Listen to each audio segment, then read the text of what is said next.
경제 파워 곽수종의 생생경제.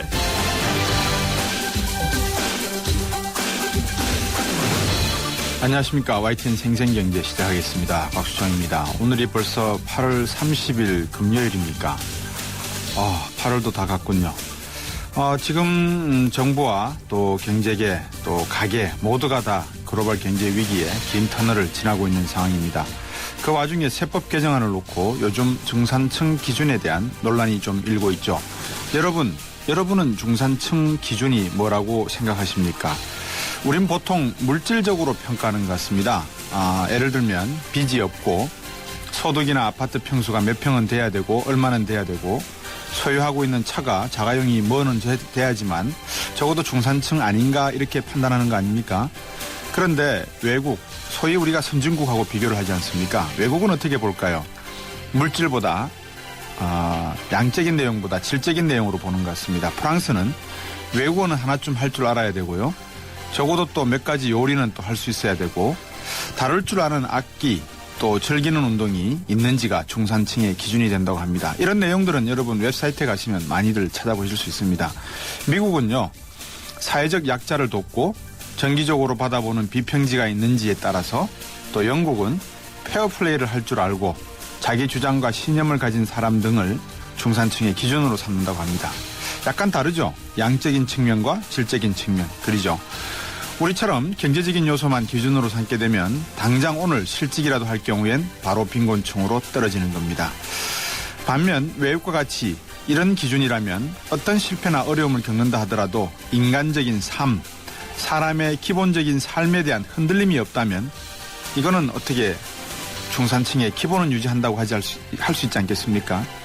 어느 쪽 기준이 맞다 틀리다의 문제는 아닐 것 같습니다. 어쨌든 중산층이 두텁고 튼튼한 게 안정된 사회겠죠. 중산층 비중을 확대하고 이들을 위한 정책을 바로 펴려면 이 기준부터 바로 세우고 공감하는 것이 중요하지 않겠습니까? 오늘 3, 4부 금요기획 시간에 중산층 기준과 정책에 대한 논란 살펴보겠습니다. 8월 30일 금요일 곽수종의 YTN 생생경제 1부 시작하겠습니다.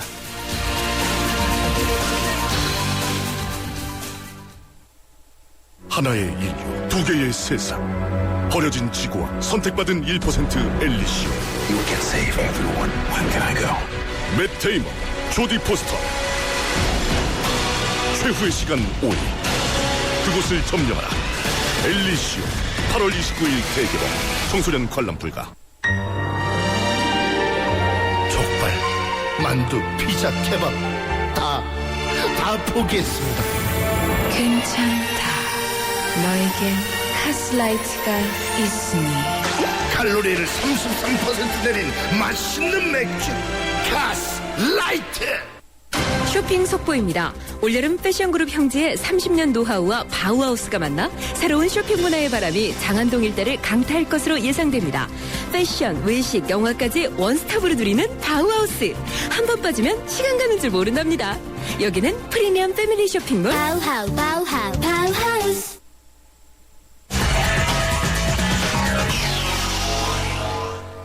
오늘 증시 동양증권금융센터의 삼성역 지점 박진희 차장과 알아보겠습니다. 안녕하세요. 네, 안녕하세요. 이번 주와 같았으면 증시 할만하겠어요? 그렇지만은 않은 것 같은데요. 이거로도 배고파요? 아니, 뭐라 그럴까요? 제가 이렇게 보면, 시장을 보면 아마 네. 지수만 느끼시는 분들은 우와! 막 이러실 수 있을 것 같은데요. 네. 종목을 하시는 분들은 이런 시장이 또 있을까 싶으실 것 같은데요. 네. 그러니까 왜 그렇습니까? 느낌은 그냥 그런 거 아시죠? 허무 개그를 보고 있는 듯한 느낌? 왜요? 웃고 있는데 뭔가 좀 허무한 것 같은 그런 느낌? 웃고 제가 그냥, 있어도 눈물이 난다 이겁니까? 그런 딱 맞는 것 같습니다. 지금 시장을 딱 표현해 주자면은 네. 거래소는 속빈 강정 같고요. 예. 코스닥은 속 터진 만두 같다고 할까요? 지금 그렇군요. 전체적으로 보시면 오늘 월말인데다가요. 네. 외국인들도 상당히 많이 매수를 최근에 이어가고 있고 네. 기관도 마찬가지였었는데요. 기본적으로 지난번에도 한번 말씀드렸을 것 같습니다. 인도나 인도네시아 같은 이머징 시장에서 좀 빠져나온 자금들이 오히려 상대적으로 안전한 우리 시장 쪽으로 좀 진입하는 것 같다고 그렇죠. 말씀드렸었는데요. 네. 그 부분에 일환이기도 하겠습니다만은 최근에 MSCI 한국물 지수도 계속적으로 상승하면서 외국인들의 매수세가 계속 들어오고 있는 상태고요. 네. 기관도 오늘 하루 종일 초반에는 좀 매도하다가 오후장에 또 매수했다가 또 종시 효과에 또 매도하고 예. 그래서 월말 효과를 종목별로는 좀 누리고 종목별로는 누리지 못하는 그런 현상들도 있는데요. 네. 거래소 시장이 제가 왜 속빈 강정 같다라고 말씀을 드리냐면 과거에 자동차, 현대차, 삼성전자, 기아차 이렇게 세 개만 가지고서 시장을 올렸었던 때가 있었거든요. 네.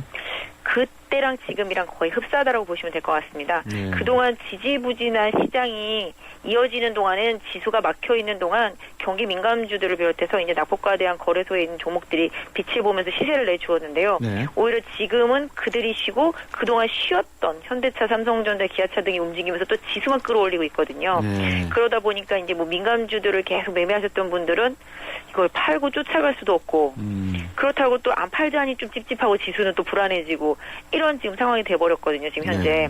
그런 상태로 지금 그래도 그나마 거래소 쪽에서 괜찮은 업종이라면 이제 건설, 해외 건설하고 있는 뭐 GS건설이나 삼성 엔지니어링 같이 좀 낙폭이 컸었던 종목들이 또 다시 저점 찍고 올라온 상태고요. 네. 조선주는 그냥 뭐 명맥만 유지하는 상태로 잘 버텨주고 네. 화학과 정유주들은 일단 지금 좀 방향성을 좀 잃고 약간 눈치 보고 있는 그런 흐름이라고 할까요? 그리고 또 중소형주들도 보시면 약간 뭐 낙폭이 과대한 것들은 좀 올라오고 있습니다만 탄력이 상당히 좀 저하되고 있고 그동안 삼성전자 없을 때 좀 시장을 호령했었던 삼성 SDI가 오늘 좀 급락을 하는 모습을 보여주는 등 종목별 천차만별이고요. 특히 지금 이 상황에서 피해를 가장 많이 보는 것이 코스닥입니다.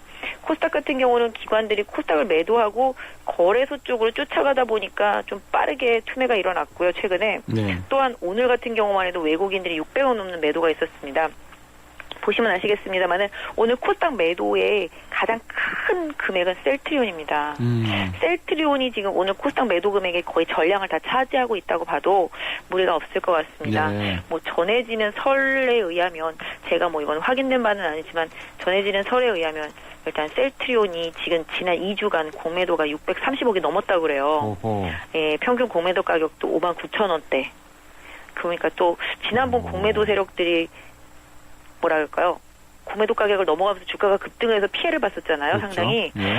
이번에 뭐 복수를 하는 건지 아닌지는 모르겠는데요. 네. 상당히 좀 공매도가 심하게 됐고 59,000원이 평균 단가라니까 또 한동안 또 셀트리온 때문에 개인 투자자분들 좀 슬픈 시간이 좀 오래 지속될 수 있지 않을까. 59,000원의 평균 단가면 지금 42,000원까지 내려가면 주당 17,000원의 하락인데 그죠? 지금 현재 45,100원입니다. 45,100원이요. 네. 상당하네. 이게 거의 7만원까지 갔었지 않습니까, 최근에? 네, 맞습니다. 68,000원대까지. 근데 이 공매도 말입니다. 청취자분들한테 공매도 잠시 좀 설명해 주실래요? 어떤 건지?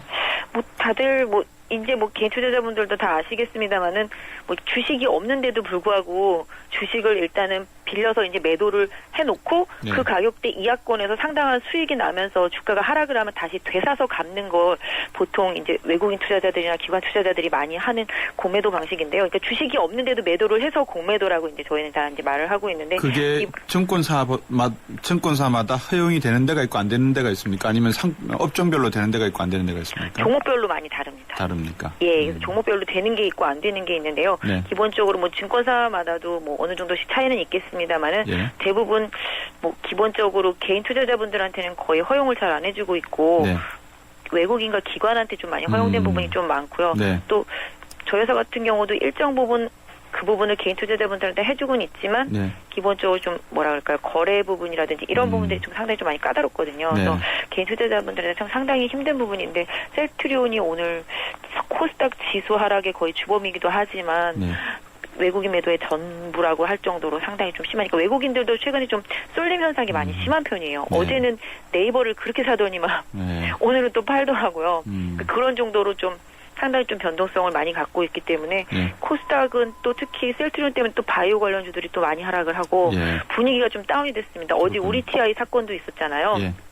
우리 ETI 때문에 또 LED 업종이 전체적으로 또 급락하는 모습이 좀 나오면서 분위기가 점점 어두워지고 있는데 사실 우리 ETI는 사실 좀 충격이 좀 큽니다. 네. 사실 모두가 이제 우량 회사라고 생각했던 그런 회사였었는데 그렇죠. 2분기 실적이 너무 좀 안 좋게 나왔어요. 네, 그런 부분들 때문에 전체적으로 투심이 상당히 많이 코스닥이 위축이 되고 있고요. 반대로 거래소 시장은 또 아까 말씀드린 대로 지수만 올라가는 그런 흐름이 나와서 또 종목들을 가지고 계신 분들의 이거는 정말 지수를 체감할 수 없는 그런 시장이기 때문에 좀 더 어려운 시장이 아닐까라고 보여지고 있고. 예, 그래서 오늘 좀, 말씀 네. 여기까지 듣겠습니다. 네, 네. 네, 고맙습니다. 네. 동양증권 금융센터의 삼성역 지점 박진희 차장이었습니다.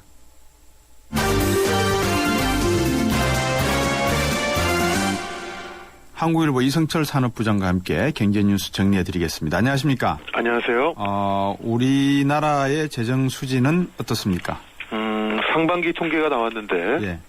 역대 최악의 적자를 기록하고 있다 이렇게 나왔습니다. 예. 기획재정부가 오늘 발표한 내용을 보면 상반기의 관리 재정 수지, 이건 이제 정부가 중앙정부가 직접 커버하는 재정 수지를 얘기하는 건데요. 네. 46조 2천억 원의 적자가 났다고 합니다. 그래서 작년 같은 기간에 비해서 16조 2천억 원이 늘어났고요. 예. 상반기 기준으로 재정 수지 적자 규모는 역대 최대치라고 합니다. 종전 최대치가 글로벌 리만 사태 직후였던 그 2009년 상반기 40조 5천억 원인데 그때보다도 더 많았다고 합니다. 그리고 여기에 중앙정부의 재정 외에 뭐 국민연금이라든가 사학연금이라든가 이런 그 4대 보험에서 들어오는 그 재정 수지까지 포괄한 이른바 통합재정 수지라는 개념도 있는데 이것도 28조 6천억 원 정도의 적자가 났다고 합니다. 적자가 이렇게 많이 나는 것 결국 들어올 돈은 잘 안 들어오고 쓸 돈은 많아졌다 그렇기 때문에 이 얘기라고 볼 수가 있겠는데 들어올 돈이라는 거는 세금이 잘 안 거친다는 얘기고요. 쓴다는 건 정부의 예산 지출이 많아졌다는 얘기입니다.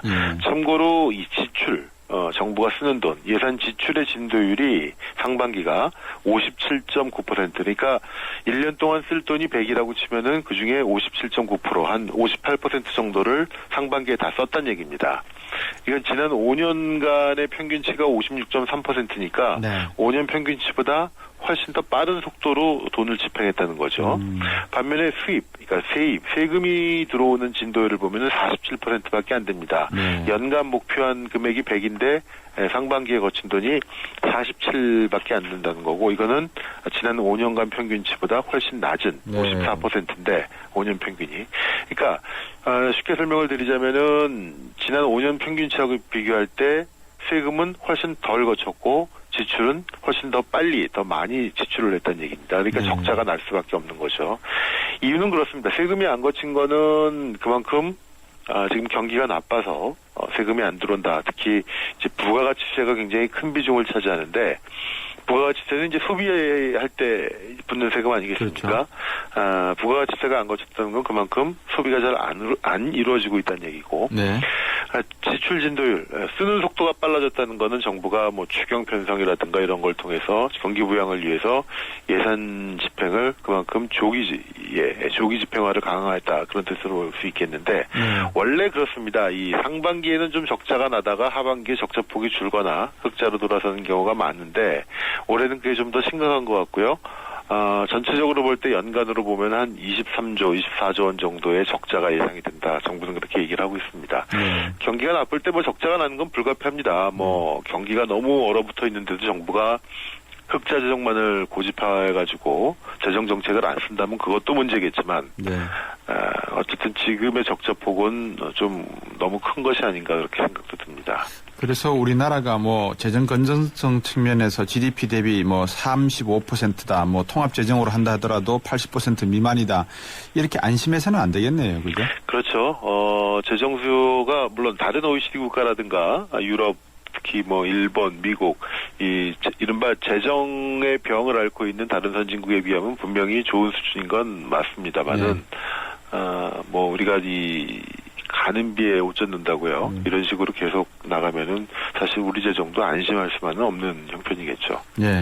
오늘 저 인터넷 뉴스를 보니까 뭐 찜질방에 이라든지 이런 병균들이 다닌다고 하는데 결핵 이야기가 또 나온 것 같아요. 사실 결핵은 우리가 흔히 말해서 후진국병이라고 합니다. 사실 우리나라도 과거에 50년대, 60년대 결핵에 폐결핵에 의한 사망률이 굉장히 높았죠. 그래서 이거 선진국으로 가면 뭐 완전히 퇴치까지는 어렵겠지만 그래도 많이 줄여야 되는데 우리나라는 이 결핵 발생이 좀처럼 수그러들지 않고 있다고 합니다. 작년에도 4만 명 가까운 환자가 새로 이제 확인이 됐다고 그러는데 질병관리본부가 조사한 바에 따르면 작년도 결핵 신규 환자가 39,545명. 이거는 2011년하고 비슷하고 2010년보다는 오히려 3,000명가량 늘어난 수치라고 합니다. 인구 10만 명당 결핵 신규 환자 발병률이 78.5명이고 이거는 OECD 회원국 중에 가장 높은 수치. 그러니까 OECD 국가 중에서는 가장 결핵이 많은 나라라고 볼 수가 있겠는데 네. 뭐 여러 가지 이유가 있을 겁니다. 뭐 환경적인 요인도 분명히 있을 것이고요. 또 모르겠습니다. 뭐 유전적인 요인이 우리나라에 특별히 있는 건지 모르겠습니다만 네. 어떤 한 가지 이유만으로 볼 수는 없겠습니다만은 OECD 통계 중에서 우리나라가 이 굉장히 높은 아주 나쁜 수치로서 1, 2위를 다툰 것들이 몇 개 있죠. 뭐 자살률이라든가 네. 교통사고율 요즘 많이 줄긴 했습니다. 여전히 교통사고도 OECD 국가 중에서 가장 높은 수준에 근접해 있고 네. 또 하나 이 결핵 역시도 그런 것 같습니다. 예. 미국 같은데 뭐 주재를 하러 가시거나 공부를 하러 가시면 미국 당국에서 요구하는 것 중에 가장 네. 창피한 것 중에 하나가 네네. 튜버큘로시스 샷을 맞았냐, 즉 폐결핵 주사를 맞았냐라고 네. 하는 걸 네. 묻는 겁니다. 네. 우리나라를 딱 찍어놓고 있더라고요. 5만 원권 수표, 이 5만 원권하고 수표 누가 이기고 있습니까 지금? 뭐 압도적으로 5만 원권입니다. 그렇군요. 그러니까 사실 10만 원권 수표를 얼마 전까지만 하더라도 예. 꽤 많이 통용이 됐었죠. 예. 근데 뭐 이 10만 원권 수표가 아주 빠른 속도로 자취를 감추고 있는 것 같습니다. 네. 한국은행 통계를 보면 올 상반기에 10만 원권 수표의 하루 결제 규모가 119만 5천 건, 작년 동기 대비 25.8%가 줄었고요. 예. 2007년에 비하면 무려 4분의 1 수준으로 급감을 한 거라고 합니다. 가장 큰 이유는 말씀하신 것처럼 5만 원권 때문인 것 같은데요. 그러니까 5만 원권이 워낙 빠르게 보급이 되다 보니까 네. 굳이 10만 원권 수표를 지참해야 될 이유가 없어지게 된 것이죠. 뭐 예. 더구나 수표 같은 경우는 뒤에 또 배서도 해야 되고 여러 가지 네네. 복잡하기 때문에 예. 그만큼 줄고 있는 건데 5만 원권 참고로 5만 원권 보면은 지금 7월 현재로요. 시중에 네. 풀린 5만 원권이 37조 5천억 원. 전체 집회 액면 금액의 한 66%를 차지하고 있고 야. 올해 들어서만 4조 7천억 원 정도가 네. 늘어났다고 합니다. 예. 5만 원권이 늘어나는 게, 그러니까 이 자기압 수표의 수요를 대체해서 늘어나는 측면도 분명히 있겠습니다만, 특히 이제 최근 들어서 이게 좀 논란이 됐던 거는, 사람들이 자꾸 이제 국세청이 세무조사를 사치한다, 예. 지하경제라든가 이런 걸 발본색원하려고 한다니까 아예 자기의 거래 내역이 노출되지 않도록 그렇죠. 현금 보유 경향이 강해졌고 네. 그러다 보니까 5만 원권으로 바꿔가지고 뭐 집에 쌓아놓고 계신 분들도 많고 뭐 네. 더불어서 금고도 함께 많이 팔린다 뭐 이런 얘기가 있는데 예. 얼마나 글쎄요 그게 정도가 심각한 건지 모르겠습니다만은 5만 원권의 이 발행 증가가 편의성이라는 측면에서는 분명히 바람직한 현상이겠습니다만 혹시라도 노출을 기피해서 금융 거래를 기피하고 현금 거래를 서로 선호하는 그런 경향 때문은 아닌지 그렇게 된다면 사회 투명화라는 측면에서 보면 분명히 거꾸로 가는 것이다 이렇게 얘기할 수도 있겠습니다. 네. 오늘 말씀 여기까지 듣도록 해야 되겠습니다. 고맙습니다. 네, 감사합니다. 네, 한국일보 이성철 산업부장이었습니다. 족발, 만두, 피자, 케밥 다 포기했습니다. 괜찮다. 너에겐 카스라이트가 있으니. 칼로리를 33% 내린 맛있는 맥주 카스라이트. 왜 그랬어요? 너, 최신의 LTE 아이폰 사드렸는데 왜 그러세요? 넌 나에게 3G도 줬어. 100% LTE가 있는데도 말이야. 이럴 수가. 3G 섞인 LTA. 3G 전환 없는 100% LTE로 완벽하게 LTE도 U+가 진리. LTA 지원 단말 기준. 코코팜 마셔보니 딱 내 스타일 탱글탱글 알맹이 딱 내 스타일 벌컥벌컥 마시니까 재미없지 알맹이를 씹어줘야 음료의 완성 후루후루 마시니까 재미없지 탱글함을 씹어줘야 코코팜 완성 19년째 사랑받는 코코팜 너뿐이다. 생생경제 1부 함께 하셨고요. 3부에서는 3부에서는 책과 영화를 통해서 2부에서는 책과 영화를 통해서 흥미로운 경제 이야기 나눠보겠습니다. 2부에서 뵙겠습니다. 소기업 사장님들, 골목상권 사장님들, 노란우산 공제에 가입하셨죠? 그래요. 사업하다 보면 손톱 및 가시 같은 일들이 참 많은데 그걸 쏙쏙 뽑아드리는 게 바로 노란우산 공제죠. 전문가들이 재능 기부하는 무료 법률, 세무 상담도 받으셨고요. 법으로 보호받아 안심할 수 있는 노란우산 공제, 소기업 소상공인이 행복한 대한민국을 만들겠습니다. 참 고마운 동행 노란우산 공제. 이 캠페인은 중소기업 중앙회와 함께합니다. 2013 가요계 최대 이슈. 대한민국의 살아있는 전설 가왕 조용필. 그가 돌아온다. 음악으로 대중의 정서와 공감을 이루며 함께 호흡하는 무대 위의 거인 조용필. 2013년 하반기 최고의 공연. 조용필 전국 투어 콘서트 헬로가 순천, 울산, 수원, 일산, 광주, 창원에서 펼쳐집니다. 티켓 예매는 인터파크 1544-1555.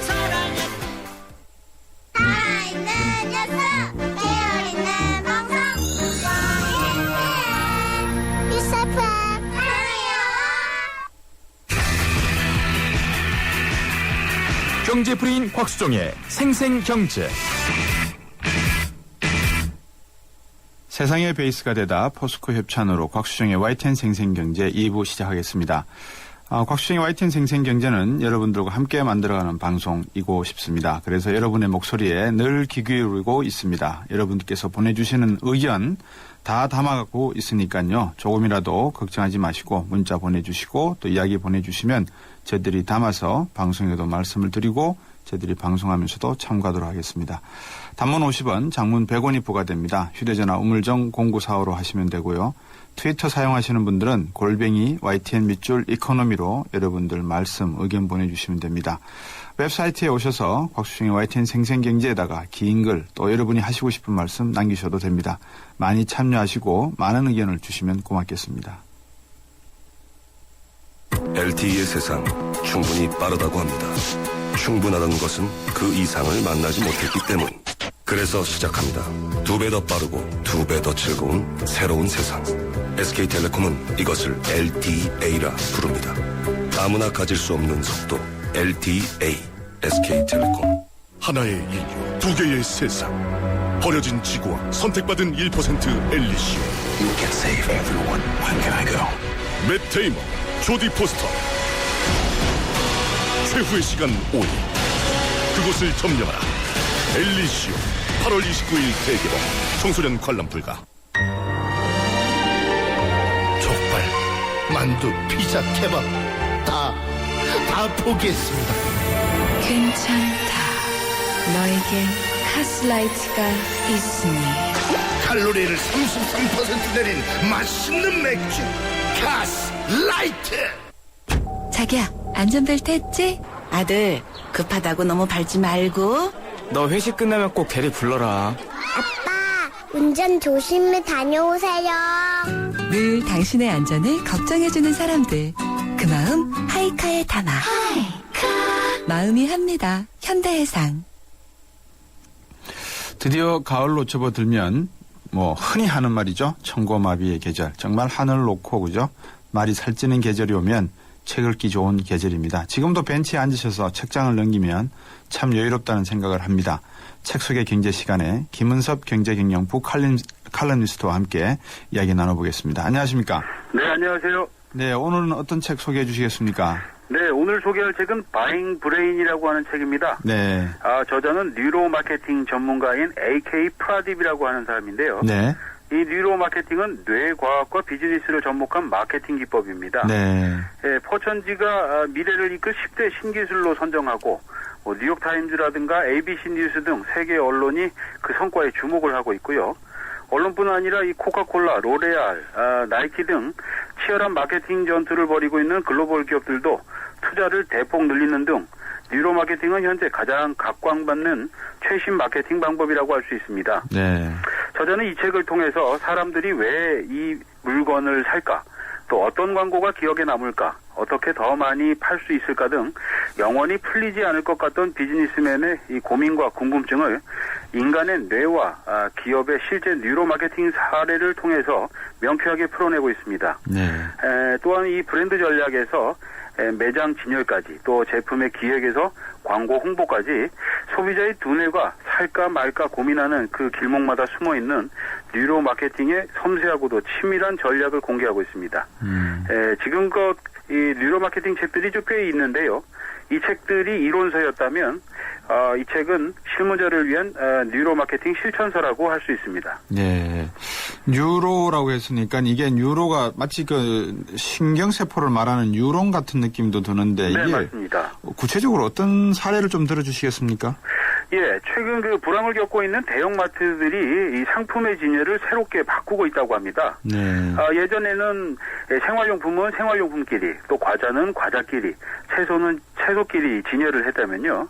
요즘은 자외선 차단제 옆에 마스크팩을 놓고요. 네. 또 정육 매장 옆에는 이 쌈장 등을 놓고 있습니다. 운동기구 옆에 에너지 음료가 있을 거고요. 또 쌀 매장 옆에는 쌀벌레 퇴치제를 함께 진열하고 있습니다. 말하자면 관련 상품끼리 연결 배치를 해서 매출을 조금이라도 높이려고 하는 전략인데요. 이 사례들 역시 뉴로 마케팅에서 비롯되다고 합니다. 이러한 연결 진열 방식은 실제 매출을 꽤 높이는데 적지 않은 도움을 주고 있다고 하고요. 알고 보면 이와 같은 디스플레이는 굉장히 체계적인 조사와 연구 아래 이루어졌다고 합니다. 소비자의 시선이 어디에서 어디로 이동하고 한자리에서 얼마간 머무르는지 다양한 분석과 추적을 통해서 데이터를 생성하는 거죠. 실제로 한 업체에서는 이 손님에게 카메라를 달린 안경을 씌우고 매장을 자유롭게 쇼핑하게 한 뒤에 소비자의 동선과 시선을 파악해서 디스플레이를 바꾸어서 매출을 21%나 끌어올렸다고 합니다. 미국의 이 하버드대의 제럴드 잘트만 교수에 의하면 사람의 사고, 감정, 학습은 95%가 의식하지 못하는 상태에서 이루어진다라고 하는데요. 이렇게 이 사람의 두뇌 활동을 분석해서 무의식적인 반응을 마케팅에 접목하는 것을 바로 뉴로 마케팅이라고 합니다. 네. 이 뉴로 마케팅 우리나라에서도 지금 하고 있는 업체가 있습니까? 네, 있지요. 특히 이 기아 자동차의 K7이 이 뉴로 마케팅에 의해서 탄생했다고 해도 과언이 아닌데요. 네. 이 K7의 출시를 앞두고 한국인 100명 그리고 한국에 거주한 지 3년이 넘는 외국인 운전자 100명을 대상으로 자기 공명 장치 즉 MRI를 동원해서 브랜드 네이밍에 대한 이 뉴로 마케팅을 실시했다고 합니다. 그래서 이 실제로 이 실험자들이 가장 좋아하는 단어 그러니까 이 스펠링 중에 KTNYZ를 뽑아냈고요.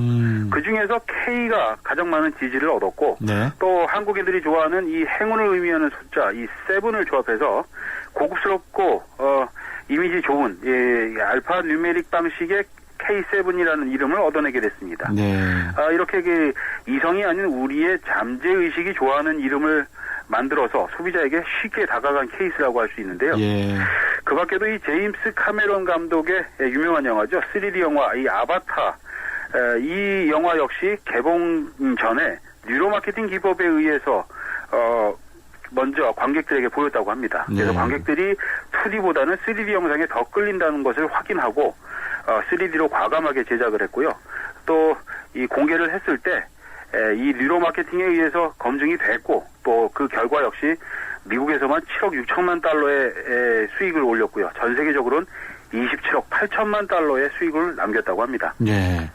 말씀 듣고 보니까 이 아주 특별한 엄마의 뇌라고 하는 저자가 이 책 속에 사는 말이 있는데 한번 들어보고 또 말씀을 나누도록 하겠습니다.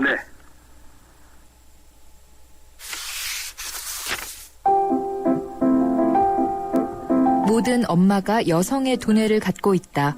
하지만 모든 여성이 엄마의 두뇌를 갖고 있는 것은 아니다. 그렇다면 그 둘 사이의 차이점은 무엇일까? 임신 기간에 엄마 몸에는 강력한 신경망이 생겨나 엄마의 두뇌에 있는 모든 엽을 향상시키고 영향을 준다. 그럼으로써 자신의 몸을 뱃속 아기의 성장에 이상적인 기관이 되도록 만들고 더 나아가 인류의 생존에 이상적인 기관이 되도록 만든다. 출산은 두뇌의 변화를 일으키는 특별히 강력한 촉매다. 성인의 두뇌에서 죽어가는 뉴런을 대신하기 위해서가 아니라 다른 목적으로 신경세포가 새롭게 형성되는 일은 출산을 통해 최초이자 유일하게 발생한다. 엄마의 두뇌는 더 강해진다. 그전에 비해 더 빨라지고 기능도 더 뛰어나진다. 따라서 엄마들을 대상으로 하는 마케팅은 다른 집단을 대상으로 하는 마케팅과는 달라야 한다. 모든 엄마가 여성의 두뇌를 가지고 있지만 모든 여성이 또 엄마의 두뇌를 가지고 있는 것은 아니다. 참 재밌는 글이네요. 지금 네. 최대 소비자층으로 떠오르고 있는 것이 아무래도 베이비붐 세대 아니겠어요, 그죠? 그렇죠. 이들을 위한 유료 마케팅 기법도 지금 나오고 있습니까? 네, 지금 나이 든 두뇌는 이 장기 기억 능력이 쇠퇴한다라고 알려져 있습니다. 예. 즉 노인들은 이 기억 능력이 쇠퇴됐다라고 하는데요. 네. 이 책에 의하면 뉴로 마케팅 기법에 의해서 노인들은 집중하지 못하고 또 정신이 산만해지기 때문에 기억력이 떨어질 뿐이다라고 이야기를 합니다. 네. 그래서 기억력에는 아무런 이상이 없다는 거죠. 그래서 나이가 많은 소비자와 대화를 할 때, 그들에게 마케팅을 할 때는 이 정신을 산만하게 하는 요소를 제거해야 된다. 그래서 우리 지금 광고에 영상이라든가 소리라든가 애니메이션 등을 잔뜩 집어넣어서 어필하기보다는 네. 핵심만 명료하게 전달하는 것이 최고다라고 이 책은 이야기하고 있습니다. 네. 그러니까 구질구질한 이야기 하지 말고 핵심적인 내용만 딱 임팩트 있게 집어넣어 달라 이 말이군요. 그렇죠. 네. 자, 바잉 브레인이라는 책, 이와 함께 또 소개해 주실 책이 있습니까? 네. 함께 소개할 책은 이 결정적 순간에 써먹는 선택의 기술이라고 하는 책입니다. 네. 이 책은 우리 생활을 행동 경제학적 관점에서 접근한 책인데요. 우리는 보통 내가 지극히 이성적이고 합리적인 사람이다라고 이야기를 합니다. 네. 근데 따지고 보면 비합리적인 행동을 많이 하고 있죠. 네. 주류 경제학이 즉 전통 경제학이 인간은 가장 합리적이고 경제적이다라고 전제를 하는데요. 이런 이 경제학자들이 예측하는 것이 늘 틀리는 이유가 바로 이 때문인 것 같습니다. 네. 다시 말해서 우리 인간은 이 합리적이고 이성적이지도 않고 또 경제적이지도 못하는 그렇다는 건데요. 충동이나 섣부른 판단을 많이 한다는 거죠.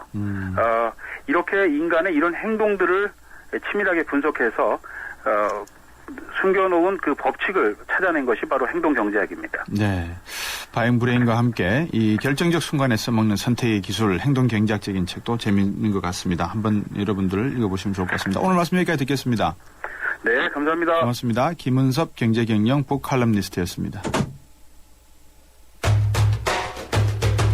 시사 경제 프로 곽수종의 생생경제를 다양하게 만나는 방법. 인터넷에서 YTN 라디오를 검색하면 지금 방송되고 있는 생생경제와 지난 방송을 다시 들을 수 있고 YTN 애플리케이션과 팟캐스트를 통해서도 들을 수 있습니다. 언제 어디든 손쉽게 만날 수 있는 곽수종의 생생경제 참 좋다. YTN 생생경제가 이 미래의 예측을 상당히 저는 하고 있다고 생각을 하거든요. 왜냐하면 책도 소개해드리고 영화를 소개해드리면서 요즘 여러분 문화 콘텐츠에 대한 관심이 그 어느 때보다도 높아져 가고 있다는 그런 느낌 혹시 못 받으십니까? 정부에서 적극적인 인문과학에 대한 지원은 없다고는 하지만 그래도 우리 영화가 외국 영화를 물리치고 상당히 문화적으로 앞서가는 걸 보면서 어떤 면에서는 지금 또 다른 하나의 변곡점에 와 있지 않나 하는 생각을 제가 하고 있습니다. 그래서 오늘도 경제여관관 시간을 경향신문에 요새 잘 나갑니다. 이분 박병일 기자와 함께 하겠습니다. 안녕하십니까? 네, 안녕하세요. 요즘 영화 우리나라 영화 대박이에요. 네. 설국열차 보세요. 그죠? 그렇죠. 네. 이번 주 소개해 주실 영화는 뭡니까? 네. 이번 주는 외국 영화를 한 편에 선정을 해봤습니다. 예. 주먹으로 자신을 때리는 남편을 칼로 찌르고 도망간 그런 아내가 있습니다. 예. 남편은 의처증이 좀 있는데요. 네. 근데 또 경찰입니다. 그러다 보니까 이제 자신의 직위를 이용해서 이제 아내를 쫓고 있고요. 과연 이제 이런 경찰인 남편이 쫓아오지 못할 안전한 장소는 어디일까? 네. 예, 이 내용은 그 니콜라스 스파크의 소설 그 세이프 헤이븐의 내용입니다.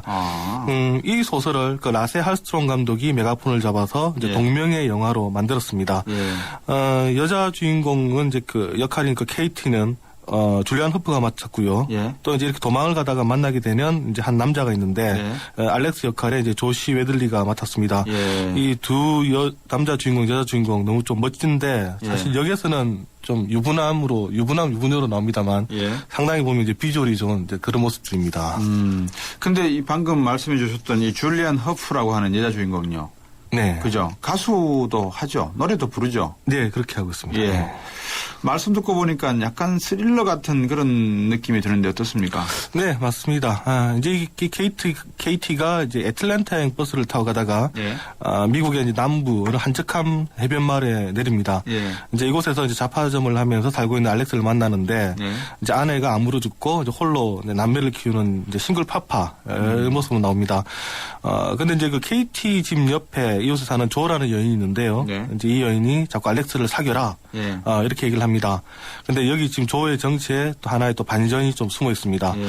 영화를 쭉 보시면 이 세이프 헤이븐은 뭐 적가의 동침도 좀 떠오르고요. 예. 그러면서 식스센스나 사랑과 영혼도 좀 떠오릅니다. 제가 아까 좀 반전이 있다는 이유가 이건데 예. 이 영화를 한번 직접 보시는 게 예. 재밌을 것 같습니다. 세이프 헤븐이라는 말이 어떤 의미로 쓰였을까요? 네, 원래 이제 이 영화에서 세이프 헤이븐 하면 글자 그대로 이제 안전한 피난처 이래 그렇죠. 되는데 예. 이걸 이 금융 경제에서는 그대로 해석을 하면 안전 자산으로 해석이 됩니다. 예. 그래서 오늘 여기 안전자산 이야기를 좀 하고 싶은데요. 예. 예. 이 안전자산이라는 것은 이제 어떤 상황에서도 투자 원금을 지킬 수 있는 이제 상품을 말하는데 리스크가 작고 또 안정성은 높은 상품입니다. 네. 갖고 있을 때 위험이 없다고 해서 무위험 자산 이렇게 부르기도 하고 뭐 채무를 이행하지 않을 채무 불이행 위험이 없다. 또 이제 그 가격이 급락할 시장 가격 변동에 또 위험도 없다 이렇게 얘기를 합니다. 네. 인플레이션이 오더라도 실질 가치가 잘 떨어지지 않고요. 네. 다만 이제 수익성이 크지 않을 수는 있는데 하지만 이제 위기 때는 안전하니까 또 큰 힘을 발휘를 합니다. 예. 역시 이제 경제가 좋지 않을 때 투자는 안전자산으로 많이 몰립니다. 그래서 우리가 이제 흔히 뭐 세이프 헤븐, 달러, 뭐 금 이렇게 얘기할 때 그렇게 이야기하는군요. 네. 안전자산이다. 그러면 안전자산은 굳이 뭐 방금 말씀해 주셨지만 달러도 그렇고 금도 그렇고 가치가 고정돼 있지는 않지 않습니까? 계속 변하지 않습니까? 그렇죠. 예. 예. 시대에 따라서 이제 상황에 따라서 예. 사람들이 이게 좀 안전자산이다 예. 하면 이제 그게 안전자산으로 되고요. 예. 물론 이제 나라에 따라서도 좀 다릅니다. 예. 하지만 이제 일반적으로 우리가 금이라든가 미국 국채 그리고 이제 일본의 엔화, 스위스 프랑 같은 경우를 좀 세이프 헤이븐 안전자산이라 부르는데요. 네. 2008년 글로벌 금융위기 당시에는 보면 이제 저금리로 풀렸던 돈들이 금이라든가 원유, 그랬죠. 그리고 원자재, 예. 또 미국 국채, 달러, 엔 이런 것에 좀 몰렸습니다. 예. 호주 국채도 인기였다. 뭐 이런 얘기도 있고요. 예. 반면에 신흥국의 국채라든가 주식, 또 파생 상품은 외면을 당했습니다. 하지만 이게 안전자산에 또 이렇게 돈이 많이 몰리다 보니까 거품이 끼기도 했는데요. 일각에서는 또 사재기 한다. 뭐 이런 네. 얘기도 들렸었고 그 때문에 최근에는 이제 금값이 지금 폭락하는 사태를 보이고 있고요. 또 구리라든가 돈 같은 원자재도 과거에 비하면 지금 가격이 많이 좀 떨어진 상태입니다. 네. 최근 금값은 떨어졌다가 다시 오르고 있어요. 그죠? 예. 그래도 뭐 최고 이제 고점 생각하면 아직도 그렇죠. 여전히 고점은 1,900달러였잖아요. 예, 엄청 많이 떨어졌고 네. 심지어 한 6개월 전에 비해서 여전히 한 20% 가량 가격이 떨어졌기 때문에 네. 그때 뭐 투자했던 분들이라면 지금 악소리 여전히 하고 있습니다. 네. 어떻습니까? 금은 지금 뭐 1,900달러까지 갔다가 다시 1,400으로 올라오면서 눈치를 보고 있는데 은도 있잖아요. 그죠? 네, 은도 사실은 이제 가격이 좀 많이 떨어진 상태, 많이 떨어졌었는데요. 예. 심지어 한때 이제 투매 현상이 나타난다 이런 얘기 들렸는데 네. 최근에 막 금값이 또 반등을 하면서 은도 네. 뭐 일단은 그 하락세가 약간은 꺾인 모습입니다만 예.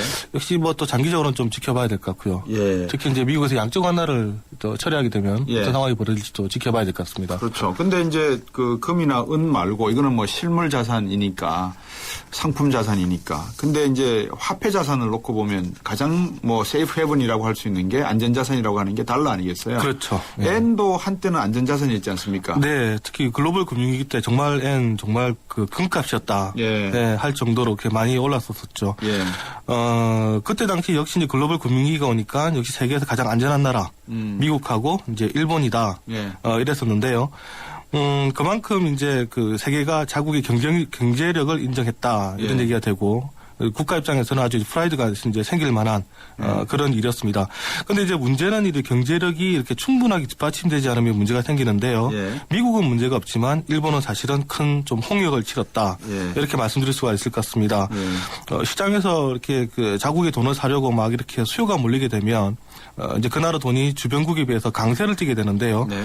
쉽게 말하면 이제 고평가를 이제 받게 되는 거죠. 예. 그러니까 뭐 일본 돈 같은 경우에 만약 100엔에 1,000원이 정상 환율이라고 하면 이게 갑자기 뭐 1,200원, 1,300원으로 오르는데 예. 이제 이렇게 되면 이제 일본 기업들의 가격 경쟁력이 나빠집니다. 그래서 수출 환경이 나빠지고 또 경제가 오히려 더 나빠진 현상이 있는데 예. 이런 것을 또 안전 통화의 저주다. 예. 이렇게 또 경제학에서 부르기도 합니다. 예. 앞에서 소개해 주신 영화가 세이프 헤븐인데 내용도 좀 비슷해진 것 같아요. 예를 들면 영화를 보셔야지만 어느 정도 이해가 되시는데 KT가 이 세계 경제라고 하면 네. 조한테 가야 될지 알렉스를 믿어야 될지 그죠? 맞습니다. 달러인지 N지 네. 왔다 갔다 하거든요. 네. 근데 이제 N 같은 경우에는 흔히들 아베 총리의 어떤 아베노믹스 이거를 네. 보면은 또 예측을 할 수 있다 그러는데 어떻습니까? 네, 이게 사실 그 아베노믹스가 나왔던 게 바로 이 안전통화의 저주 때문이었죠. 그때 예. 일본엔이 이거 경제력에 비해서 너무 이제 과평가를 받고 그러다 보니까 이것을 좀 낮춰야 되겠다. 예. 이러면서 이제 아베노믹스 그러니까 직접 정부가 개입을 해서 예. 엔화 약세를 유도를 했었는데요. 그렇죠. 지금 와서는 오히려 더 부작용이 더 크다. 지금 이런 얘기가 또 들리고 있습니다. 지금 일본은 이래 놓고 보면요. 제가 이 이웃 나라의 불행을 저의 행복으로 삼아서는 안 되지만 네. 화산이 활동을 하고 있죠. 후쿠시마 원전이 지하수가 완전히 방사성 오염이 돼가지고 좀 바다로 나오고 있죠. 정부 채무가 200%죠. GDP 그렇죠. 대비. 예. 이걸 어떻게 해결해야 될지를 저는 모르겠어요. 어떻게 엔화 강세 때문에 나온 이 부작용들 아닙니까? 이런 것들이. 그렇죠. 이게 너무 장기간에 엔화 강세가 일어났었고 예. 사실 일본은 거기에 대해서 경제력이 갈수록 나빠졌죠. 예. 그러다 보니까 이제 아베 총리가 와서 이제 억지로 엔화 약세를 하니까 정말 국민들은 화를 냈었는데 네. 하지만 또 세계 경제는 만만치 않게 또 움직였던 거죠. 그게. 자국의 통화를 일부러 떨어뜨린다. 그러니까는 이제 N 달러 환율을 76엔까지 올라갔었는데 그러니까 1달러를 살려 그러면 76원만 주면 됐는데 가치를 일부러 떨어뜨려 가지고 그렇죠. 100원을 줘야지만 살 수 있게 만들었지 네. 않습니까? 네. 그래서 기업들은 좋았죠. 수출을 그렇죠. 더 할 수 있었으니까. 예. 근데 국민들은 30원의 차이를 갖다가 대신 메워줘야 되니까 물가가 올라가죠. 물가가 올라가고 그러니까 그죠? 예. 억소리 나는 거 아닙니까? 예. 이런 정책이 유지가 될까요? 우리 초기에 예전에 이명박 정부 초기에 했던 그때도 사실은 비즈니스 프렌들리가 그랬지 않습니까? 예, 그 당시에도 저환율 정책, 고환율 정책을 고환율 했었죠. 정책. 예. 그래서 시장에서 이제 찾아볼 수 있는 우리 국내 시장에서 찾아볼 수 있는 일본만 그런 게 아니라 네. 세이프 헤븐 같은 정책이 뭐 있을까요? 사실 우리나라의 대표적인 세이프 헤븐은 사실 부동산이었죠. 그러네요. 불패시나. 어쨌든 서울에 버블세븐에 돈 묻어놓으면 절대로 떨어지지 않는다. 그렇죠. 이만한 사실은 안전자산이 없었습니다. 근데 이제 이익이 지금 신화가 지금 무너지고 있습니다. 그러네요. 저성장 고령화 시대를 접어들면서 이제 부동산은 더 이상 안전자산이 아닌데 그제 정부가 또 대책을 낸 이유가 바로 그런 이유죠. 신화라고 하는 거, 이 레전드라고 하는 것은 어차피 하나의 과거의 신화가 무너져야 또 새로운 신화가 만들어지는 거 아닙니까? 그렇죠. 그러면 금융상품 중에서 우리가 간단하게 한번 말씀해 주신다면 안전자산, 고위험 자산 어떻게 구분하면 되겠습니까? 네, 그냥 5천만 원까지 보장되는 예금이라든가 우량 채권 이런 것은 이제 안전자산에 아마 포함이 될 것이고요. 또 원금 보장이 안 되는 펀드라든가 그리고 이제 파생 상품은 위험 자산이다. 이렇게 말씀드릴 수가 있을 것 같습니다. 그리고 이제 저축은행 사태 때 큰 논란이 됐던 후순위 채권 이런 것도 위험 자산인데 통상 위험 자산은 금리를 많이 줍니다. 그만큼 위험하기 때문이죠. 그렇겠죠. 아무래도 리스크가 돈을 잃을 확률이 높은 쪽일수록 고금리를 주고 그죠? 그렇죠. 돈이 안전한 자산일수록 저금리인데 사람들은 이 불을 지고 등기름을 지고 불 쪽으로 뛰어들게 되면 상당히 위험해지겠죠. 네, 그렇습니다. 오늘도 재밌는 비유, 영화 소개 재밌게 잘 들었습니다. 고맙습니다. 네, 감사합니다. 경향신문의 박병률 기자였습니다. 대한민국 성공 사업 파트너 뉴 타마스, 뉴 라보 그들이 돌아왔다. 지난 23년간 큰 사랑을 받은 다마스와 라보 8월 다마스 구매 시 특별 할인 및 최대 3.8% 저리 할부 기존 쉐보레 고객이 구매 시 특별 지원 다마스 라보 해펜딩 페스티벌 자세한 내용은 홈페이지 참조 8월 31일까지 평생 친구해 드르르르 평생 든든 평생 챙겨줘 드르르르 평생 든든 가족처럼 챙겨주는 참 고마운 사람 참 고마운 사람 교보생명 FP가 찾아갑니다. 교보생명 평생 든든 서비스. 우리 딸은 누구랑 결혼할까? 엄마가 골라줘. 왜? 엄마가 아빠 잘 골랐잖아. 우리 딸 결혼할 때 난 몇 살이지? 인생의 무게가 느껴질 때 동바제 프로밀라이프. 족발, 만두, 피자, 케밥 다 포기했습니다. 괜찮다. 너에겐 카스라이트가 있으니. 칼로리를 33% 내린 맛있는 맥주 카스라이트. 쇼핑 속보입니다. 올여름 패션그룹 형제의 30년 노하우와 바우하우스가 만나 새로운 쇼핑 문화의 바람이 장안동 일대를 강타할 것으로 예상됩니다. 패션, 외식, 영화까지 원스톱으로 누리는 바우하우스. 한 번 빠지면 시간 가는 줄 모른답니다. 여기는 프리미엄 패밀리 쇼핑몰 바우하우스. 2356번님은 이 배송비가 올라서 택배사의 불친절과 함께 불평을 좀 말씀하셨고요. 7749번님은 택시 요금이 벌써 산악금 2만 원이 올랐답니다. 이런 말씀들을 하시는데 우리 중산층 문제를 조금 들여다봐야 될 것 같아요. 다 중산층에 사시는 분들이 이야기가 있어서 그렇습니다. 4부에서 3, 4부에서 내신 뉴스 듣고 와서 시작하겠습니다.